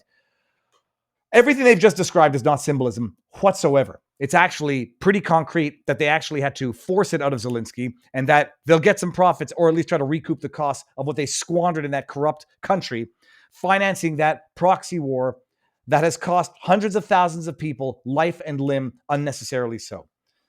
But if you ask Madeleine Albright, she'll say it was worth it. It was a quarter. I don't think it's just about the profits, right? It's about the minerals themselves. We care more about the minerals than the money. Well, but the question is if it gives America access to the minerals or just the profits from sales. I presume they can buy the minerals as well, in which case they're getting a discount from whatever the profits they get from it. My understanding is that we have first right of refusal for the actual minerals themselves. Well, that's very good. That'll certainly not cut Canada out, but at least minimize Canada's leverage in any future negotiations with Trump, which, by the way, Carney's having in a second. I'll get to that tweet. But a climb, plural is climes, a region considered with reference to its climate. I'm not going crazy, right? They use that word in the article. The climb of the Biden regime. It refers to a particular region or area with regard to climate. Is there another definition for that? Because that doesn't make sense even in the context of, well, I got another Scrabble word. That's a good one. But yeah, as relates to cutting out Canada from a potential future deal, don't know if you saw the big news. I can't believe that Mark J. Carney's going to sit down with the devil. Remember yesterday we talked about Trump talking about how he got a call from Mark Carney who said, let's make a deal. Not only have we not got a contradiction or a denial from Mark J. Carney, 3 passport-carrying globalist WEF Davos attending Bilderberg globalist tour, he has confirmed today that President Trump and I have agreed to meet next Tuesday in Washington. We'll focus on addressing immediate trade pressures. Well, there's slightly less of that, it would seem, at least for minerals, for America, and the future economic and security relationship between our 2 sovereign nations. Oh, yeah. Did he need to throw in the word sovereign? Just remind everybody, that's how strong he is against the 51st state. Sovereign nations. 2 nations, sovereignty is kind of implied. Otherwise, it would be 1 nation. Anyhow, he's sitting down to meet with him, people. Mark J. Carney, calling him up, groveling. Although I said it yesterday, I won't say it again today. What's going to happen is going to happen. They're going to make a good deal. It's going to be good for Alberta. Otherwise, Alberta is going to make its own deal and probably secede from Canada. All right. What else did I have in the backdrop here that we wanted to get to? We're going to get to some funny stuff. And I'm going to save the Canadian stuff for our vivabarneslaw.locals.com after party because of the news of the day out of Canada. Pierre Poilievre, who lost his own riding in the election, has been saved because someone else is graciously relinquishing their riding and giving it over to Pierre Poilievre. But one last story before we head over to vivabarneslaw.locals.com. It's amazing. Celebration Parallax. You know what the celebration parallax is? It's simultaneous. Geez, I always sort of, I screw up celebration parallax definition. The celebration parallax, don't tell me it doesn't. It's the phenomenon whereby the exact same set of facts is either celebrated or deplored. So I don't think it's the right word. I'm going to have to create a word for this. The celebration parallax. It's more of a paradox. It's not happening, but it's great that it is. It's not happening, but it is. It's a good thing, and you're a bigot for noticing. You remember the denial that went into that Kamala Harris edit with the 60 Minutes interview. They didn't edit anything. They refused to give the transcript. There was no editing. There was no nothing. It was a legit answer. They're literally, that interview is, you can't make this stuff up. You can't believe that it's reality. Is literally up for an Emmy for outstanding edited interview. It's not an edited interview, but it was so well edited, it deserves an Emmy. And then it's out of Fox News, but it's just a fun little story. 60 Minutes Kamala Harris interview at the center of Trump's CBS lawsuit receives Emmy nomination. The CBS News election was nominated for outstanding edited interview. The controversial 60 Minutes interview at the center of the whatever, yada, yada, yada, is now an Emmy-nominated program. The nominations for the 46th News and Documentary Emmy Awards were announced Thursday. 60 Minutes landed several nods, most notably in the Outstanding Edited Interview category for its primetime special feature, then Vice President Kamala Harris and her running mate. Yeah, you know what? The fact that they made her look mildly better shows the degree of editing. It was almost as well edited as Inception. Give him an award. It's not happening. Go for it. I thought that was a Babylon VR. No, dude. That was Fox News. Like, when I first saw it, I thought it was a Babylon Bee. I don't even know like how you have a best edited interview. Like, a documentary interview should not be edited. It's well, now you're making me nervous. I saw that on Fox News this morning. So Fox News, Kamala Harris, Emmy. Just, you're making me feel crazy. Foxnews.com. It's not a parody section. Dude, okay, it's real life. It's real news. That's what it is. All right, people, we're going over to vivabarneslaw.locals.com. But no, do we want to? Oh no, we'll go raid. We're gonna raid King of Biltong. Can you give us? Yeah, we need 2 more minutes for him to go live. Oh yeah, for sure. We're gonna King of Biltong, people. Do we want to see me eat meat? There you go. See, that's the sound clip. That's why you don't do these things. I've got the King of Bilting. I just got the new shipment in, and it's delicious. But I don't eat food because I don't like food I don't eat food on camera or in front of people because I don't like having food in my teeth. But we will definitely go 2 minutes to get King of Biltong live. King of Biltong, Anton from South Africa, has a great life story, has a great product, working out of, and last we checked, it was Roanoke, Texas, having some issues there, which I'm sure he'll explain to the crowd because of over-bureaucratization of the world in which we live. And as we get ready, do you hear that banging? I don't know what the kids are doing there, but I hope my wife... And we got the Kilmore Abrego Garcia, which we'll also cover over on the vivabarneslaw.locals.com after party. But we'll end with a little POS reference of the day. Jason Kenney, who is a former premier of Alberta, who has both the Ukrainian flag in his bio and the Israeli flag in his bio. And last I checked, Jason Kenney was neither Ukrainian nor Jewish nor Israeli. I can't stand it. This is treasonous, traitorous nonsense to me. You're a former member of government. He's not a member right now, so I guess he's allowed to do it. Proud Canadian, with also the Ukrainian Israeli flag, because that's how I'm just as proud of them. It's what's the word when someone, not traitorous? It's traitorous. Anyhow, by the way, all I have to say is going down the rabbit hole here. Okay, we got to go down to the beginning one. Ex-Premier Kenney sounds off. He has no use for separatists, says Carty deserves a chance to show he means his promises. Column. Okay. To which Theo Fleury, I might have to get him on the channel at some point sooner than later, says they kicked you out of Alberta for a reason. Go back to sleep, Jay Kenney. You're irrelevant. Alberta is going down the road of independence. To which Jason Kenney replied, no one kicked me out of Alberta, at Theo Fleury 14. Proud Albertan here, my home since moving from Saskatchewan in 91. So not your home. You and your QAnon crew can't kick me out of my province, and you're not going to take our province out of our country. To which I replied, aren't you that corrupt POS COVID tyrant who was locking down Albertans while flouting your own public health rules? I think you are. How was the wine in Jameson? Also, as a former Canadian premier, why do you have 2 foreign flags in your bio? Corrupt, traitorous tyrant. And this is the actual news from the time. In case you forgot, these fat pigs, and I don't mean physically, I mean fat off their own corruption, fat off their own haughtiness, fat off their own thinking they don't have to live by the tyrannical rules that they impose on their lowly peasants. Drunk off their own power and probably drunk off something else. These mother effers, as they were locking down Albertans, had a beautiful terrace, rooftop, I'm sure it was a government meeting, right? Where you have a freaking entire bottle of Jameson, 2 bottles of wine, no face masks, no social distancing. Scumbag, Jason Kenney. You are a POS scumbag. And the only problem is you probably won't get what you deserve in this life.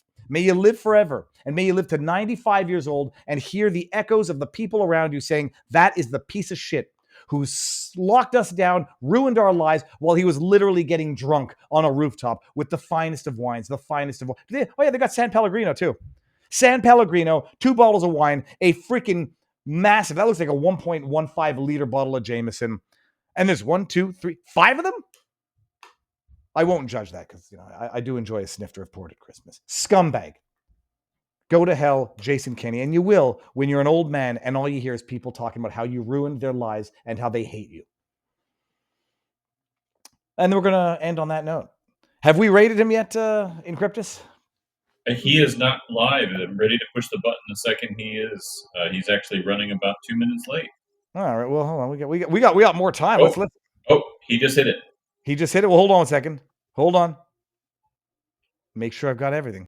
Oh, yeah, before you go, people, the link to Louis the Lobster. Go get a book.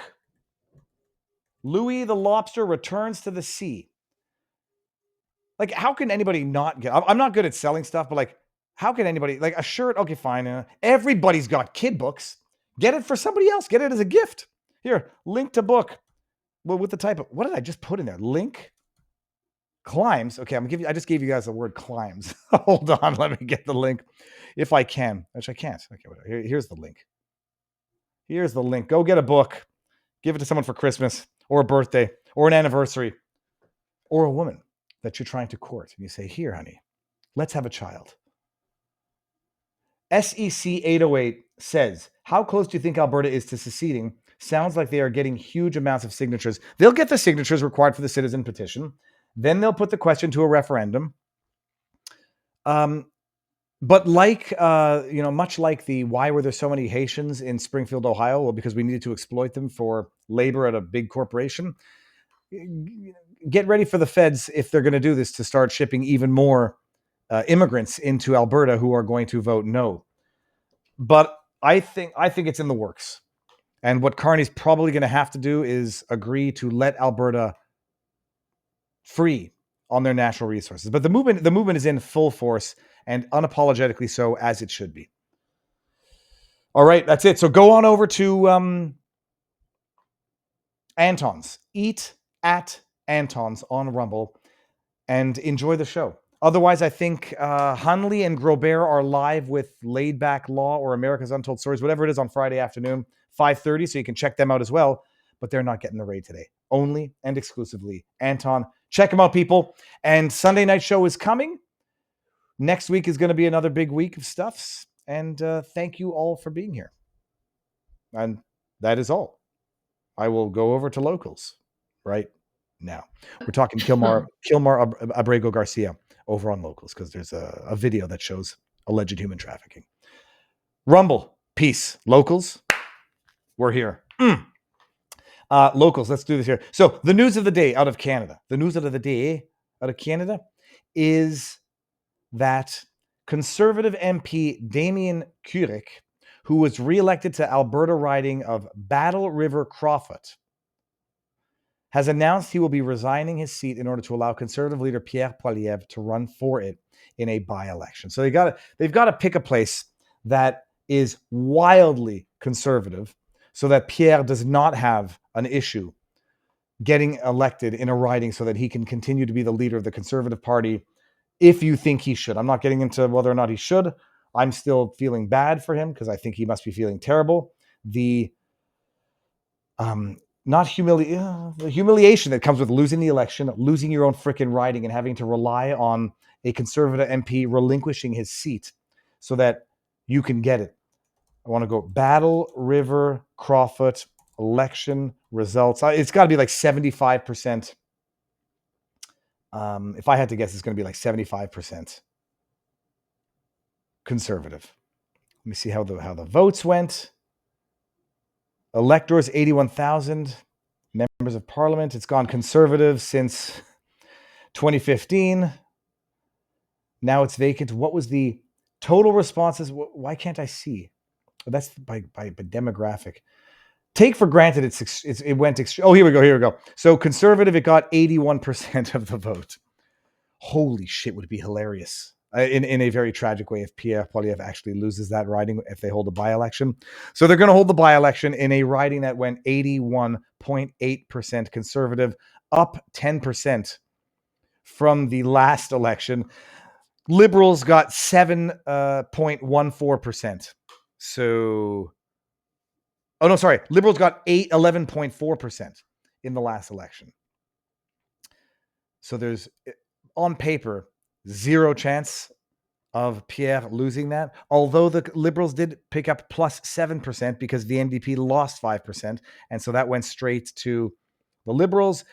The People's lost 7%, but that's 7% of 1,000 votes, which doesn't really amount to much. So they got 53,000 votes out of 65,000 turnout. If Pierre loses that in the by-election, holy hell.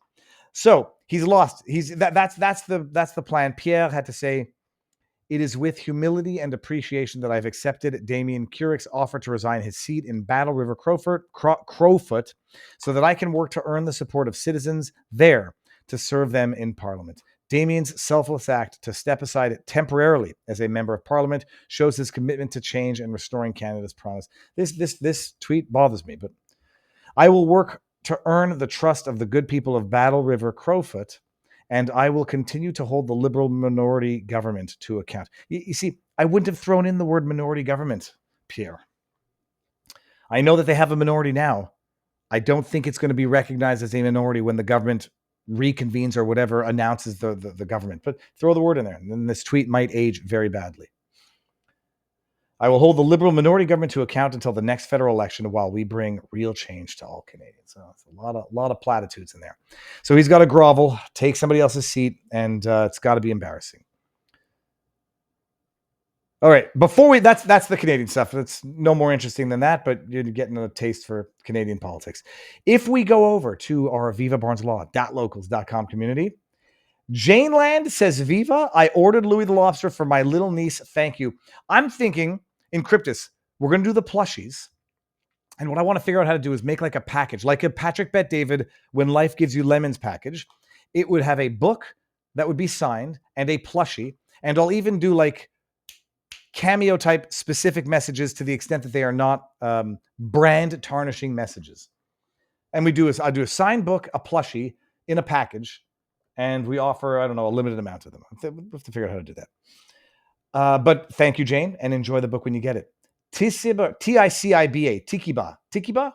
says, I thought that the Haitian status in Ohio turned out to be human trafficking.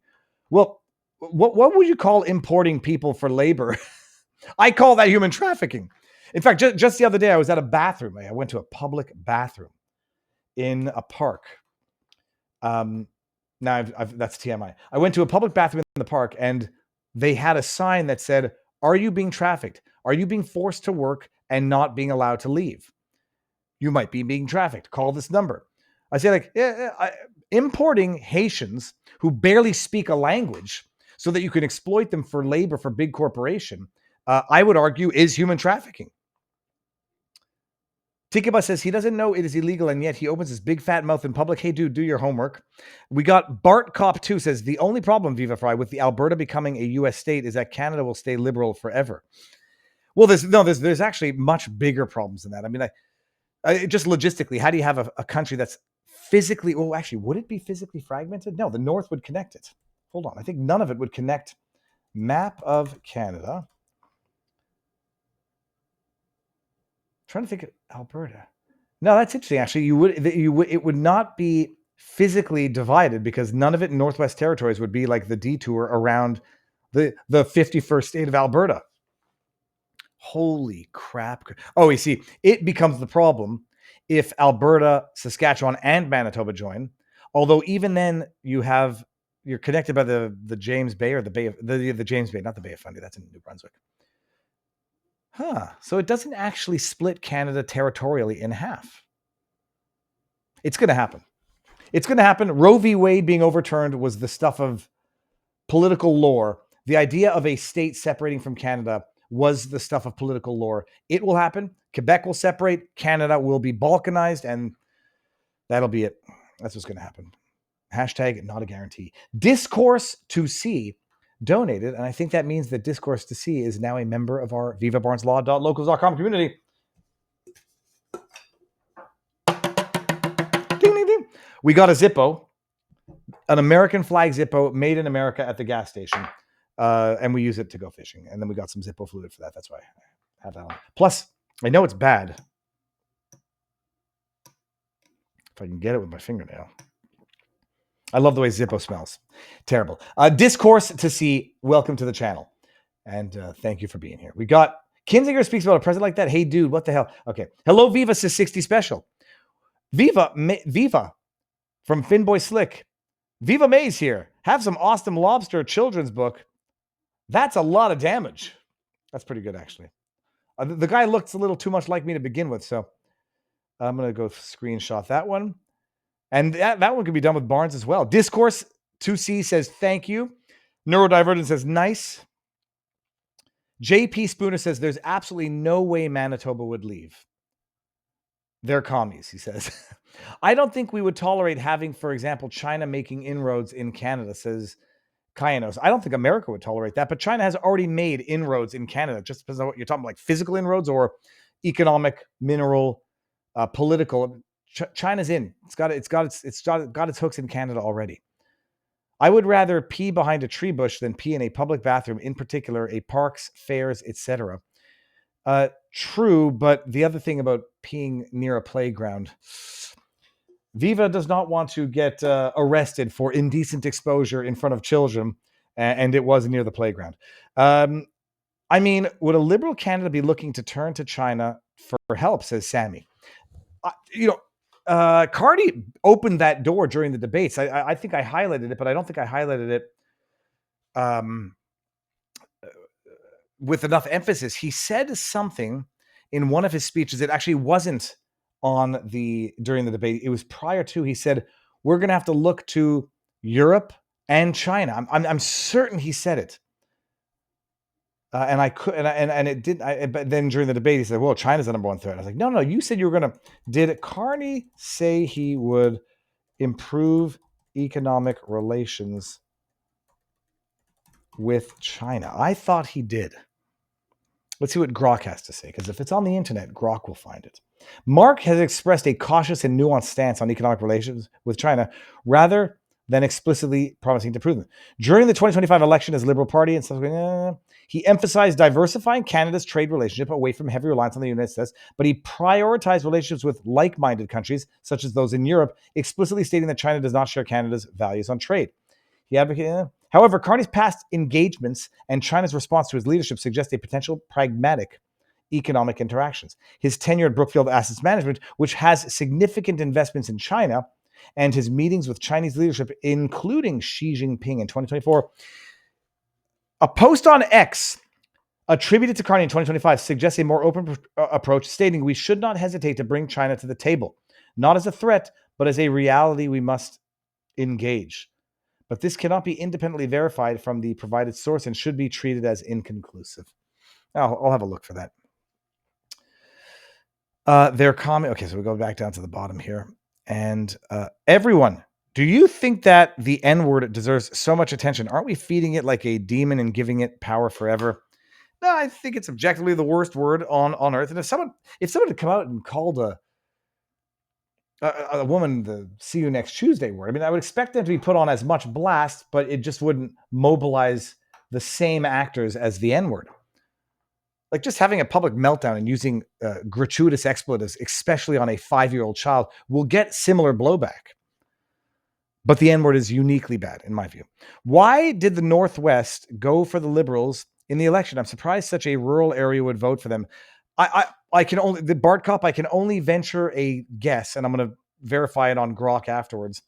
I think it's because they're absolutely reliant on not handouts, subsidies from the federal government.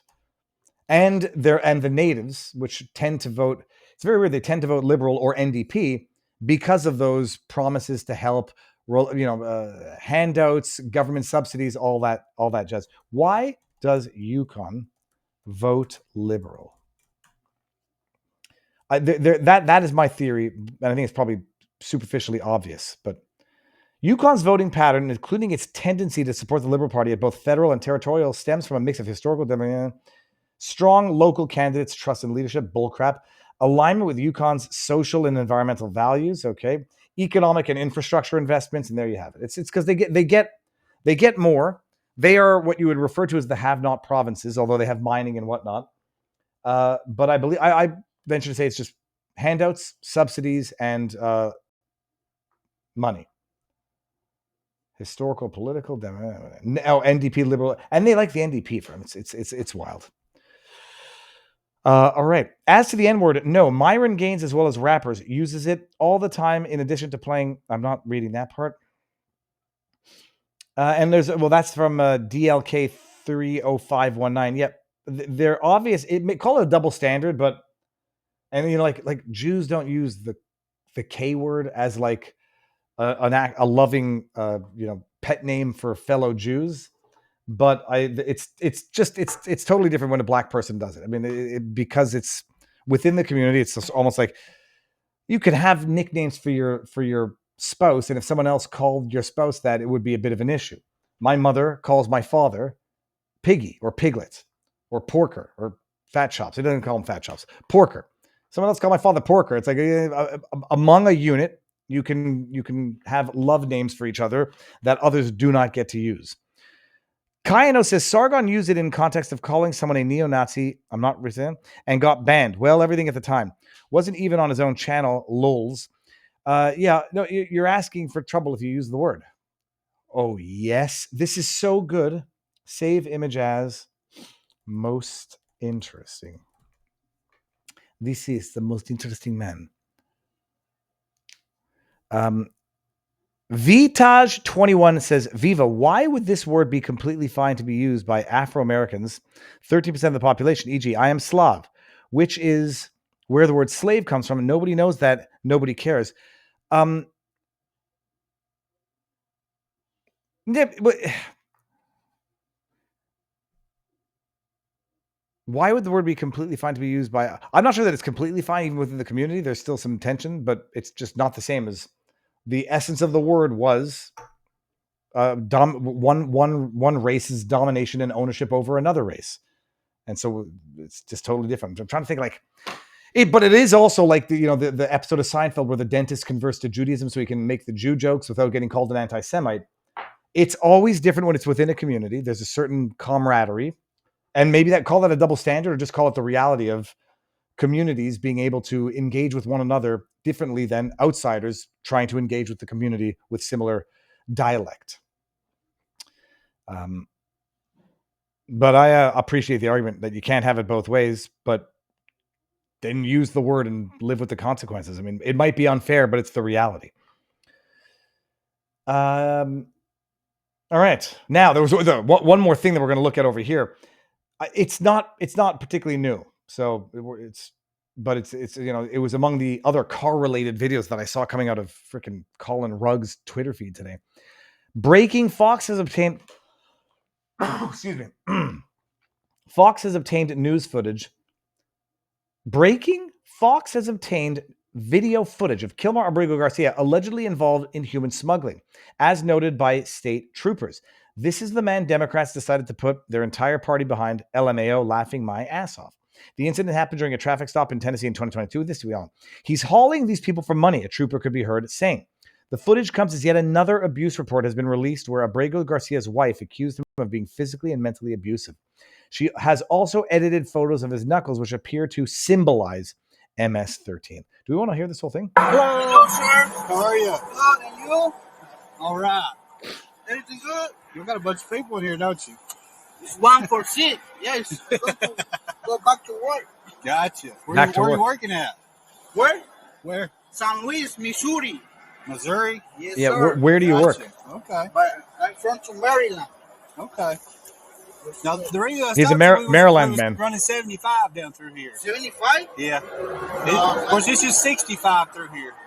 I know. I'm going to 70. Going 70? No, you weren't. What's the limit right now? Is 70 or 65? It's 65. I can see it, sir. You got all your info? I see the order, the speed limit. This one looks terrified.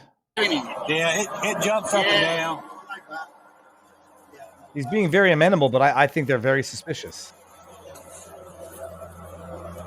It is reassuring to see a car that's almost as dirty as ours. Yeah, your driver's license, your registration, and your proof of insurance. I'm going to skip ahead, guys. That car is mine, so it's to my boss. I want to get to why there's so many people in the car.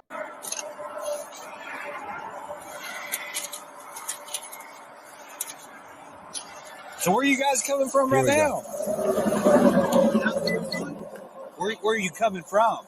From San Luis. So I work in San Luis.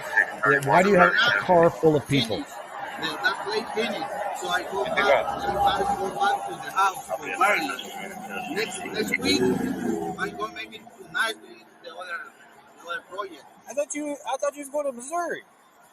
The next project, I told you, the next project next week is everybody going to Niceville. The next project, you know? Okay. Yeah. What do y'all do? Huh? What kind of work is it? It's construction, like remoderation, painting, drywall, everything like that. Does anybody else have a driver's license? Driver license? Yeah. No, nobody. Only me, so he's there. Can you find your insurance? You can find insurance. It's actually amazing. I've never even fully appreciated like how the construction as an excuse becomes the way to smuggle people around for non-construction purposes. And the fringe benefit from the human trafficking perspective of this is when you use illegals for construction to exploit them because, like, no Americans want those jobs, according to Adam Kinzinger and the other modern day slave owners. That becomes like the excuse. Why do you have a car full of people? Well, I'm taking them from one construction site to the next. All of us are undocumented. Encryptus, what's up? That old lady really looks like a construction worker. Is that a woman or a man now? I can't tell. She also kind of looks, I would have said Indian, but like Indian from India. Is that a man or a woman? It looks like Maybe it's a man. I'm not trying to be mean or anything. Because I thought. No, I'm not either. I at first I thought it was a woman, but then when they got here, it looked like a man. When they shined the light, no, see there it looks very much like a woman. Here he looks more like a man. He looked like a man. All right, well, let's just see where this goes. It's amazing. The cops, and it's like it's bad liars basically. Insurance? Can you find it? I call my boss because I don't know where put the car. Okay. I'm gonna go back here and run your license and stuff real quick. Okay, I'll be right back. Let's see. This is apparently where they say. How dark are your windows? Huh? How dark's the back windows? I don't know. How's he's gonna know? Window. What are the rules? I don't know what state they're in, but the rules have like percentages for tinting depending on what state you're in. How dark are they? The colors. Yeah. From Texas is good. How many rows have you got in here? 4? Where? 4 seats? 4 rows of seats? Yeah, it's three seats. Yeah, with it. Yeah. Did y'all put an extra one in? Huh? Did y'all put another one in? No. Did it come like this? It makes me very uncomfortable. The truck. I've never seen one with that many seats in it. What you say? It's my boss. I said I've never seen one with that many seats. Oh, in really? It. Yeah. That's why I was asking if you put an extra one in. No, it's the same. Like this. Okay.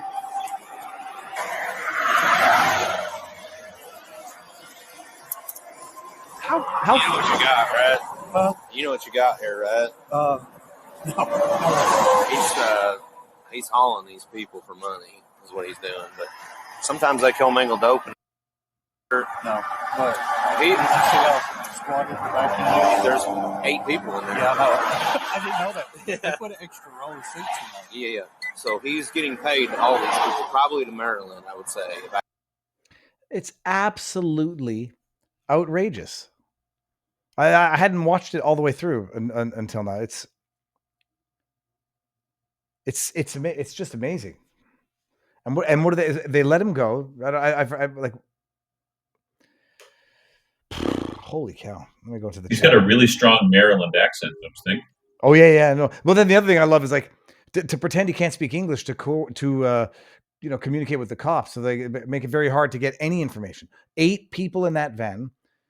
Modified traffickers package, dark windows, and extra row seats, says J Batch. Neurodivergent says insanity. I noticed a couple of tipped questions just came in. Marcus 1776 Cripe sent a $3, says, Viva, could you have Catherine Austin Fitz on for a sidebar?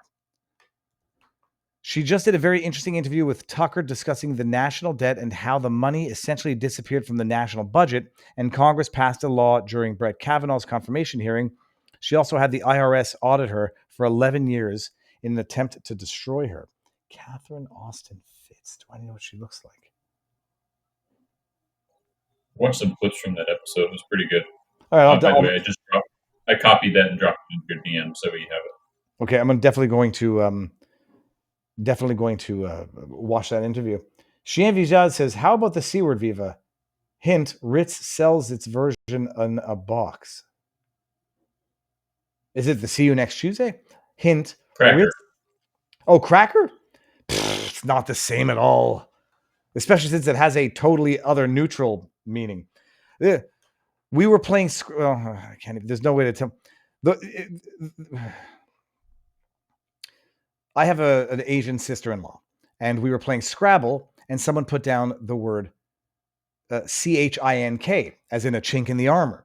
And then the joke became like, you can't put down swear words in Scrabble. That's a straight up totally different connotation of a word. Same thing goes for cracker. I mean, I'm eating crackers. There's a chink in the armor. That's not a racial slur, but the other thing is, I don't care if someone calls me the K word, Kike. I don't care if someone calls me a cracker. I never thought, and also maybe that's something of a Southern American thing or an American from the South thing, because growing up, like, that was never even in my lexicon of slurs. And I have all of them because I grew up with Blanche Knott's Dirty Joke book. I know every racial slur for every race on earth. Yeah, like right down to Ruskies, Krauts, and all the. I got them all. But cracker never had any of the same connotation. But maybe I'm a baby. Encryptus says, thanks for the assist to. Oh, that is Mark 17. Thanks for the assist. Marcus 1776 Cripe says to Encryptus. Yeah, cracker. I'd say cracker any day of the week, depending on the context. Say there's a chink in the armor as well. It is funny though when Barnes used the word spook to describe federal agents or intelligence. That word I never knew in that context. I only knew that word in another context, which is not one where you'd want to use it. And yeah, that's it. Back to the chat. Okay, refresh and see what's going on here. Oh, whose dog is that? Whose dog is that? Scrolling up. Shut. I know I said this before to this very, I have to get your username because I know I said, I want this dog. I'm going to have not this particular dog, although I might even take that one. Look at that fat little mushy faced bastard. Oh, I want to kiss his face. It's not fair, but I like this dog's face more than I like Winston's face. Not more than I like Winston. Winston's my dog. Just want to, right there, that little spot right there, and then under the folds of the nose, and you get in there, and look at his face. Look, he's like harumph. He's like, this is like the meme of that cat. Like, this is the dog version of that angry cat. Now, who is this? Because I know that I said I want your dog before. T. Lee 1776. Fiona went for her first swim. You know why I know this, that we've done this before? I don't remember things, but I just remember how I think.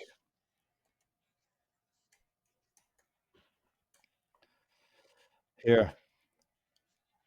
All right. Where this is, I remember that I've seen this before because The game. Oh my God. This isn't mine. Now she's a keeper, huh? Oh, wow. Oh my God. Fiona!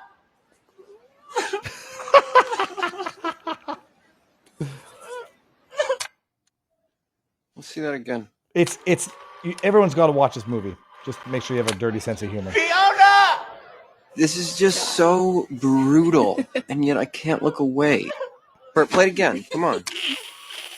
All right, Euro Trip, people. It's a classic of all time. That's why I know I've seen your dog, Fiona, that dog, because I remember the name. I remember thinking the same thing. All right, back up here in Encrypted. Thanks for the assistant. We're going to go down to the bottom. I'm not reading the racial slurs, people. Why not? We should have an episode called "Cancel Me, Bro," and just discuss all the slurs. No, absolutely not. But I can tell. Tell you what. You just put in the race or nationality. I'll tell you if I know that there's a racial slur for it. Spanish, yes, there's one for the Spanish. There might actually be multiple for the Spanish, but read the slur. Yeah, read the slurs, Viva. No, not worth. But yeah, some of them are also stupid, like krauts. Do you think any German gets offended at being called a kraut, or the French? They call them frogs. I mean, I don't think anybody cares about that either. It does not have the historical context. And yeah, that's it. Now, before we get canceled here, people. I think we'll just end it. Let me refresh and see. Let me refresh and see if there's anything on the left that I haven't seen. And before I hear a kid. Filipino? Yes, there's one for the Filipinos. Hold on, let me just go refresh my memory. I'm going to go to Grok. Yeah, someone just posted Wikipedia has a whole page of it, and they're definitely all listed in that site. Like, I want to think reference. is there any race that doesn't? Yeah. Okay, fine. One of them I knew. Some of them I've never even heard of. Oh, that's really there's a lot. Yeah, but it's like some of them are really antiquated, used from 1899 to 1902. Yes, we will not have this show here, people. You can do this on another person's channel. Who's the comedian who overused the N-word to make a point that it loses power? Well, I think it was Michael Richards. What's his name? Michael Richards, the Seinfeld guy. What's his name on and Seinfeld? Canceled for it. Yeah, he was canceled for it. He didn't have a good time with that. But you know what? Let's end on a good joke. It's going to be explicit use of the F word.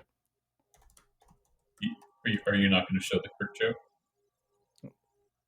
The Kurt joke? No, I'm not making fun. Yeah, it was Kramer. Here we go. Was it? Here we go. English's most versatile word. If anyone has sensitive ears to the F word, now's your time to tune out. If anyone hasn't seen this, has everybody seen this? Encrypted, have you seen this? I have not. Oh my gosh. It's the greatest ever. Yeah. Perhaps one of the most interesting words in the English language today is the word fuck. Out of all of the English words that begin with the letter F, fuck is the only word that is referred to as the F word. It's the one magical word. Just by its sound can describe pain, pleasure, hate, and love. Fuck, as most words in the English language, is derived from German, the word frichen, which means to strike. In English, fuck falls into many grammatical categories. As a transitive verb, for instance, John fucked Shirley. As an intransitive verb, Shirley fucks. Its meaning's not always sexual. It can be used as an adjective, such as, John's doing all the fucking work. As part of an adverb, Shirley talks too fucking much. As an adverb enhancing an adjective, Shirley is fucking beautiful. As a noun, I don't give a fuck. As part of a word, abso-fucking-lutely, or in-fucking-credible. I can't. And as are there members of the community who have never seen this before? This is one of the internet's most glorious things. almost every word in a sentence, fuck the fucking fuckers. As you must realize, there aren't too many words with the versatility of fuck, as in these examples describing situations such as fraud, I got fucked at the used car lot. Dismay, oh fuck it. Trouble, I guess I'm really fucked now. Aggression, don't fuck with me, buddy. Difficulty, I don't understand this fucking question. Inquiry, who the fuck was that? Dissatisfaction, I don't like what the fuck is going on here. Incompetence, he's a fuck off. Dismissal, why don't you go outside and play hide and go fuck yourself? I'm sure you can think of many more examples. With all of these multi-purpose applications, how can anyone be offended when you use the word? We say, use this unique, flexible word more often in your daily speech. It will identify the quality of your character immediately. I agree. Say it loudly and proudly. Fuck you. What year is this from? 10 years ago. It's from I don't even remember where I first got it. It was my oldest brother who played it to me, and it was the fuck the fucking fucker. That was the best part of it. So that's the versatility of the F word, locals community. We have come. Can you share the link? Absolutely. Here, hold on a second. I remember hearing it on like radio, and I don't know if it was the origin. Here it is. There. It's. You think there's rights to this? Let's see if anybody owns the rights. I want to post this, but I don't want to. Okay, hold on. The surprising and fascinating fun English lessons. Someone's got to own the rights to this. This video never gets old. This video never gets old. I can't show that to Ethan because he will then think he's entitled to use that word, at least as the to express dismay. When I kicked my foot on the bike pump and cracked my toe in half, I swore. And when I got hit in the forehead with that stupid Roadrunner. Yep. All right, people. So that's it. Salty Corn Pop says, I saw that about 25 years ago. Yeah, it was when my brother was in college that I first saw that. It's from quite a long time ago, says Finboy Slick. Lenny Bruce. Viva, can you share the link? I did. And now, Viva, I forwarded the info for Terrence Pop of Rendula over to Encryptus Neurodivergent. Thank you. I've never effing seen it, says Sandra Beasley. All right. Now you are that much more culturally enriched, people. Go and enjoy the evening, and I shall see you all no later than Sunday, probably earlier. And I went for a long bike ride to Loxahatchee around. Saw, what did I see today that was unique? Oh, yeah, check this out. So the bird, I went back to the bird today, and it was down to 1 egg. And I don't know what happened to the other 3. There were 4 eggs. Now there seems to be 1. I don't know if the eggs die if the bird, the killdeer, kicks them out of the nest. And it was not me, and it happened overnight because yesterday there were 3, or there were 4, and today there were only 1. Then I saw another one of these things. What is this? What is that? I saw another one of these things today. Big ass cricket. Yeah, I saw a cricket. I saw a deer. Where is the deer? Here we go. I saw a deer. Check that out. Boom. And I saw about 6 alligators, or maybe even more, actually, like 8 alligators. So I'm going to go back out maybe now if it hasn't started raining, get some sun, and take the kid and get him exercising. So locals, thank you. Everyone, Godspeed. God bless. And I will, since you mistake Kenny Rogers for most interesting man in the world, I tipped a most interesting Viva earlier. Hold on a second. Finboy, did I miss a tip? Oh, no, I think I got that one, Finboy. Oh, this one here. Let me bring this up. No, that's the one. Oh, I see what you're saying. I didn't know who the other. This is the one I was thinking of. Yeah. That looks like both me and him. Dos Equis. Thank you, Finboy. And I got all the rest of the tips, right? Okay, get them on here. Yep. Bada bing, bada boom. Locals, go enjoy the evening. Sia says JP Spooner. Pants says have a good day. We had a snake in with our chickens earlier, says Neurodivergent. And damn typos. Okay, get out of here. Go. Enjoy the day, everybody. I will see you all tomorrow if I can, or the day after if I can figure out how to end the stream. Godspeed. Booyah.